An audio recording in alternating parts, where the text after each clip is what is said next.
माँ तूने आफत क्यों ले ली, क्योंकि वो जो करेगा सो भरेगा। तो बोली अब मेरे को ये बात सुनाने का मतलब नहीं है, मैंने तो आशीर्वाद दिया है और उसको फलीभूत करना है। अब हनुमान जी सोचने लगे कि अब क्या करें। मैंने ये इसके साथ में ये भी बता देता हूं, हम विचार से चाहे कितनी भी बड़ी समस्या है, कितना भी बड़ा दुख है, अगर हम उसका विचार करेंगे तो दवाई लग जाएगी। ये वो बजरंग बली ने ये बात बताई है। तो उन्होंने विचार किया, उनको आ गया विचार। कहने लगे भाई ऐसा करना, तो कल 10 बजे से ही नदी अपने पास से गुजर रही है, उस नदी के अंदर खड़ा होकर के तो सिर्फ राम राम राम राम राम राम बजता रहिए। हरे राम राम राम हरे हरे,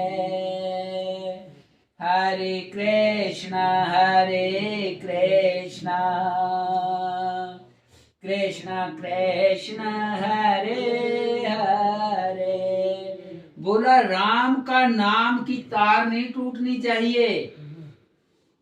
तो कहने लगा ठीक है जी। मैंने फिर एक बार मैं बोलता हूं, जब आदमी आपत्ति में होता है तब ऑटोमेटिक, क्योंकि मेरे को अब हनुमान जी ने बोल दिया इसकी तार नहीं टूटने दूंगा, तो ये उपाय और कोई उपाय नहीं है। तब तो वो तो जा करके 10 बजे से ही खड़ा हो गया उसमें, क्योंकि 12 बजे का टाइम दिया हुआ था राम जी ने कि 12 बजे तक उसने माफी नहीं मांगी तो उसको मैं मारूंगा। अब वो तो जा करके खड़ा हो गया और राम राम हरे राम राम राम हरे हरे लगा करने। अब ऐसे करने लगा तो राम जी ने देखा जब 12 बजने जा रहे हैं तो राम जी फट वहां पहुंचे, विश्वामित्र जी भी पहुंचे, सब पहुंचे कि उसको देखो दंड मिलेगा, उसको होश आ जाएगा, आज के बाद ऐसी गलती नहीं करेगा। तो अब वो तो क्या है, आंख मिच के लगा हुआ है पूरा।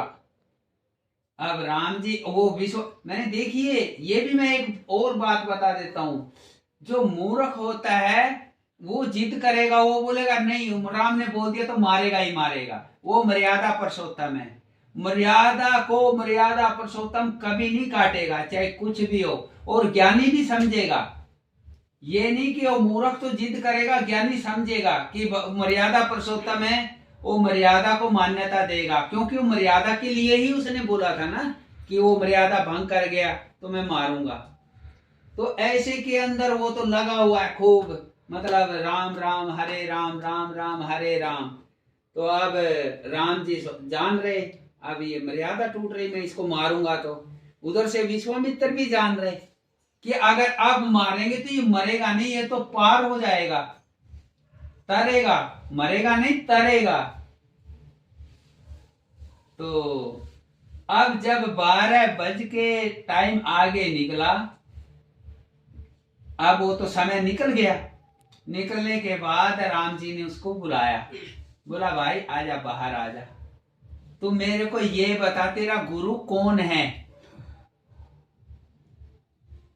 क्योंकि ये कोई पूरा नहीं, उस समय तो क्या है उसको भी लगा, सबको लगा कि भाई देखो क्या करवा दिया, इतना बड़ा महात्मा ने क्या अपराध करवा दिया। लेकिन उनका, नारद जियों का मतलब था कि ये दुख के अंदर भगवान का आभास होता है, और अभी आभास हो जाएगा तो ये सारी उम्र लगा रहेगा। ऑटोमेटिक ही इस आपत्ति में जो रम गया ना अंदर में, उस समय वो खाली है। मैं कई बार, जैसे कल भी मैंने बोला कि वो जो सत्य वाणी है वो आपके ऊपर है से रहेगी। वो जिस दिन किसी मोड़ पे किसी भी टाइम हमको घबराहट होगी तो वो जगह मिल गई उसकी, उसी समय घुस जाएगी वो। ये कभी भी आपको सबको आभास होगा इस बात का, ये एक एक अक्षर बिल्कुल सच्ची वाणी चल रही है। तो ऐसे में राम जी ने उसको बुलाया बाहर, तो बोला भाई तेरा, जबकि जान रहे थे राम जी सबको सुनाने के लिए, हम लोगों तक संदेश पहुंचाने के लिए, तो बोला तेरा गुरु कौन है, तो बोला जी नारद जी हैं। तो विश्वामित्र जी बोले तो अच्छा, तो ये उन्होंने ही खेल रचा था, नाटक।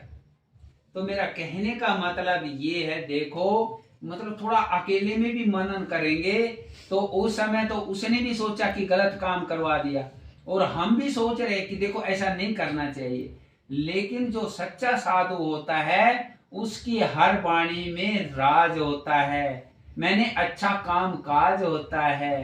तो ऐसे के अंदर वो उनको वो मतलब भगवान का नाम रम गया, उसको हौसला हो गया कि देखो जब मेरे को मरने से बचा दिया तो उस समय जब मैं मेरी मौत आएगी उस समय मैं मुक्त होगा ही होगा। ये राम नाम का ऐसा है आधार, अगर ये मरते समय निकल गया तो 21 पीढ़ी पार। बोलो बाबा भोलेनाथ की जय, अपने अपने गुरु महाराज की जय, जन्म देने वाले मात पिता की जय। बस भाई।